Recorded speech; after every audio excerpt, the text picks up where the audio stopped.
Off camera we were talking about Sha'Carri Richardson. Yes. Right. And for those of you that don't know, Sha'Carri Richardson is a prolific track athlete, and she's only 21 years old. Right. Right. And she is not only an Olympic hopeful, she ran the fastest time on earth this year. Can you imagine being a track athlete that's been working your whole life? And you're not even, there's a kid in Croatia right now, some girl, same age, right? She's been training and training and training and training and training. And she knows for a fact that she don't got an ice cube's chance in hell. Not an ice cube's chance to get that gold medal. Her time ain't nowhere near Sha'Carri's. She's probably like, man, maybe if I do my best, I can be the third best person on this planet. Right? But Sha'Carri got in trouble. Why did Sha'Carri get in trouble? Smoking the reefer. She was smoking the reefer. Smoking them tweeds. She smoked some weed and they suspended her. Now, the question is, was the punishment too harsh? Well, initially, I think yes. Okay. Initially. Yeah, because, Sha'Carri, what ends up happening with our media is that, because I was watching posts on Instagram, and I go right to the comments, and people are dragging her, right?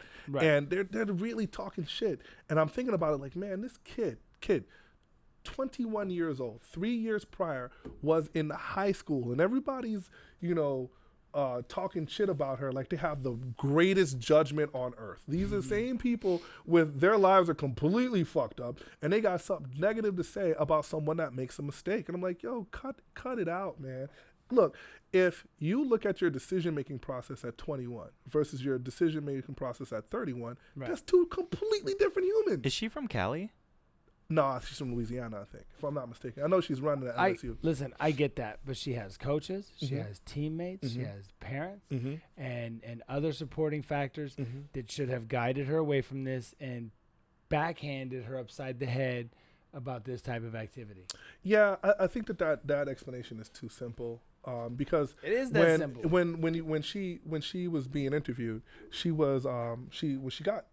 smoked in Oregon where marijuana is legal. And she also was dealing with the death of her biological mother. So at that point in time, she's not necessarily with her coaches and with those handlers, right? I hear you. And that's kind of a part of adolescence. Like, you have to make bad decisions in order to become a better person. Right. And that's why I'm saying I think that she should absolutely be punished. I do not think that this should destroy her career as an athlete. So here's the wild part, right? Is that I'm not with the idea that she's being picked on either, right? No, I'm not either. Like, listen, the rules, no matter how bad, what is the name of the body? You know the name for the U.S. or for the world? For the world. IOC. So International Olympic Committee. So they're the ones that say which substances can be in your body, which ones can't. They have a panel. They're the ones that put out they basically govern every Olympic activity. Right. So all I'm saying is that she understood. She made the mistake. She copped a mistake. There's nothing wrong with her being punished, right? Should we take away her Olympics? No. Especially since it's not a performance enhancement drug, right?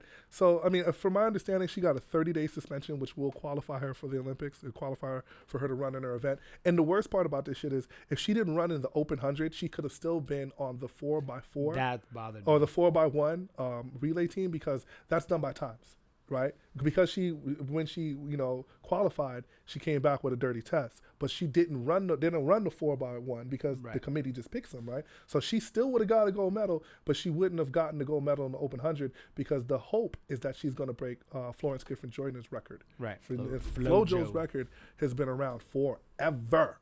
Yeah, and the idea, she doesn't compete because she's so young. Yeah. It's not like it's going to be the end for her. But I do not think it's a good reason to disqualify her from the Olympics. Now, if she was over there, popping tests and doing all these things, going out of her way to try to cheat, then So what happens when it comes to these Olympic athletes, they become like America's darling. Right. And I think what happened is the backlash is that people have to kind of pay attention to America's darling smoke weed. Right. That's and when you watch Sha'Carri run, she's like powerfully black. Like she's like a black superhero. Right. And you remember FloJo with she had the long nails and she had one leg out and one leg in. She had her fashions. FloJo they hated it because it was too black, right? So this is where a lot of individuals are starting to feel like they're attacking her because She's not America's darling.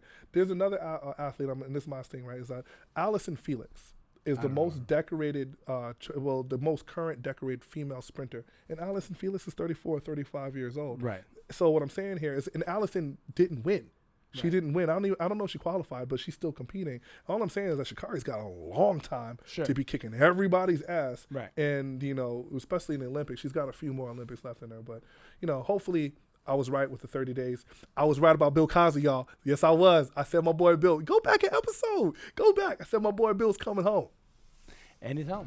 Scholar. I think very deeply.